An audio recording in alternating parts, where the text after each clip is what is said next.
আসসালামু আলাইকুম এভরিওয়ান, মি এমডি মাহিন উদ্দিন। আশা করি আপনারা সব আছেন ভালো। আলহামদুলিল্লাহ আমিও আছি অনেক ভালো।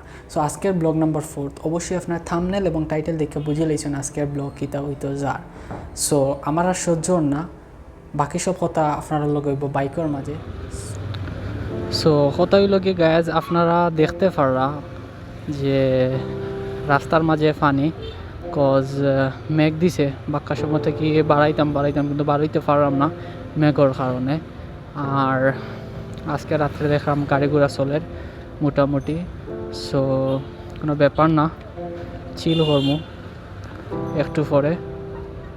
সো কখনো হালকা হালকা মেঘ না দের এমন কোনো কিছু না, হালকা হালকা মেঘদের।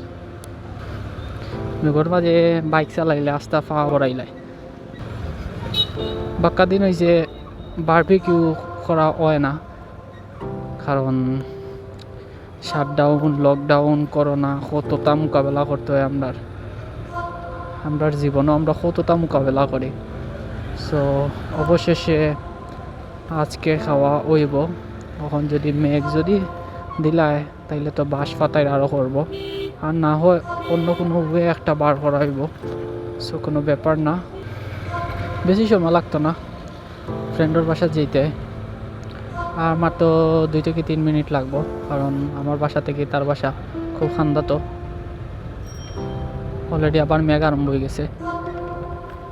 দেখি কি তো অবস্থা, ক্যামেরাও বিজি যার।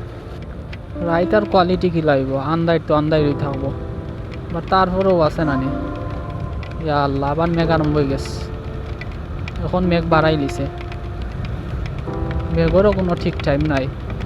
বিজি আমি শেষ। আমার কোনোখানো থামলেও মেঘর কোনো ভরসা নাই। দ্যাটস ওয়াই আমি থামতাম না, ডাইরেক্ট তার বাসা যাইব। ওই হোকা এখন মেঘর মাঝে টাক এখান তেরা করি রাখা সুজা করছেন।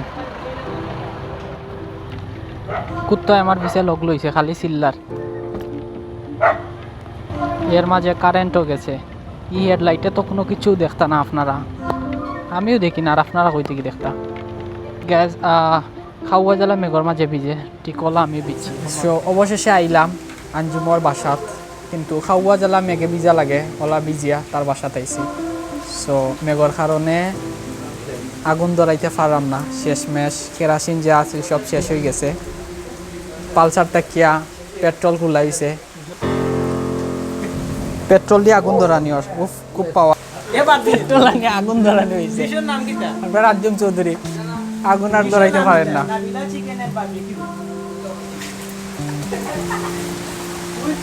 বারবিকিউ খাওয়ার কষ্ট সব শেষ হয়ে যায়। আমরা শেফ রাঞ্জুম চৌধুরীর কষ্ট করা, কিন্তু তাই নয় প্রথম আমরা ওনার মাঝে ধরাইছিলাম, কিন্তু মেঘর কারণে মেঘর ফুটা পড়তে পড়তে আর পসিবল হয়েছে না।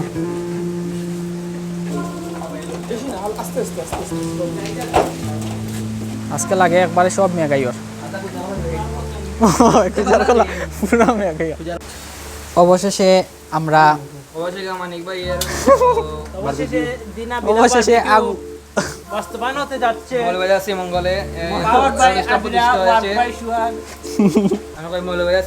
আমরা টিকটকার আবির, আমার আবিরের খুব অত্যন্ত প্রিয় জনক। Chicken farm and factory. তুমি আবির সম্পর্কে কিছু কও। আবির সম্পর্কে করার কিছু না, কিন্তু এত জারু this is my own business. এসব কি আমি না তোমার সিউ নট ফর মাই বারবিকিউর সিনেমাটিক শট।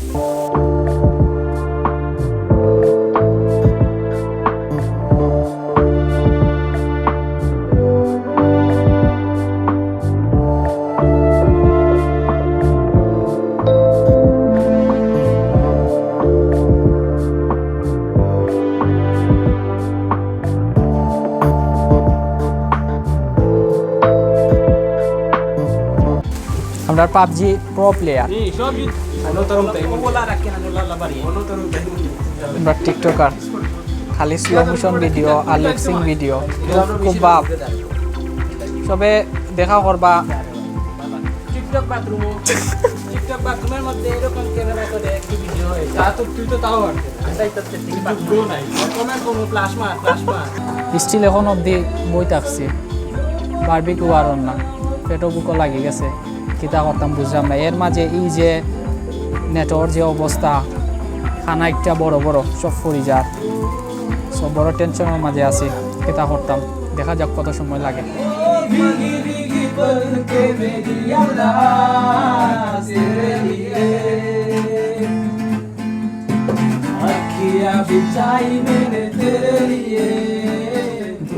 कार पोषा पाखी काजल बড় নাকি তুমি কার পোষা পাখি কাজল বড় নাকি রক্ত জবার মতো তোমার আমারে কান্দায়া পাখি তো মুক্তি যখন বাস্ত নয়ন জলে আদর কইরা মুইছা দিতাম গালে আইসা পাশে বৈশা জোড়াই তো বুকে বলবো আমি এই কথাকে মনে লাল শাড়ি পরিয়া কন্যা রক্ত আলতা পায় আমার চোখের জল মিশাইলা না বিদায় তুমি চাইলা না একবার চাইলা গেলা জানি আজ রাতে হইবা পরে আর ভাই বোনায় আমাকে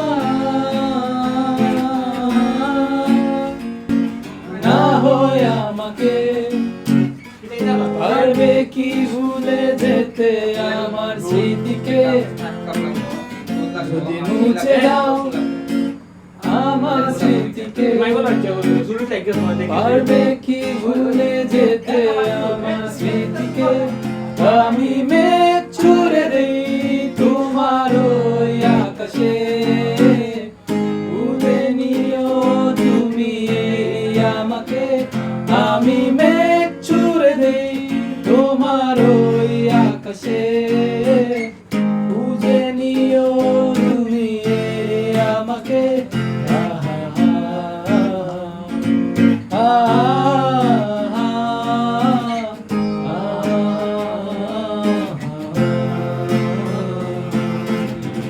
জ্বালাগুলো আর জ্বালা দে না জ্বালাগুলো ভুলে গেছি ব্যথাগুলো আর ব্যথা দে না ব্যথাগুলো পুষে রাখ না আমি মেঘ ছুড়ে দেই তোমার ওই আকাশে ভুলে নিও তুমি আমাকে আমি মেঘ ছুড়ে দেই তোমার ওই আকাশে বুঝে নিও তুমি আমাকে এ খুদা জাপানা উসে কাই বানা এ খুদা জাপানা উসে কাই বানা হ্যালো আমি সার্কিট হাউসে মিটিং করছি শোনা এর বাড়িতে আছি না আমি আছি হ্যাঁ বলো কত কষ্ট করে খাইলাম তো আজকের ব্লগ ও পর্যন্ত অবশ্যই আপনাদের ভালো লাগবে এনজয় করবা এনজয় করছি আমরা ট্রাই করবা দেখা হইব নেক্সট কোনো ব্লগ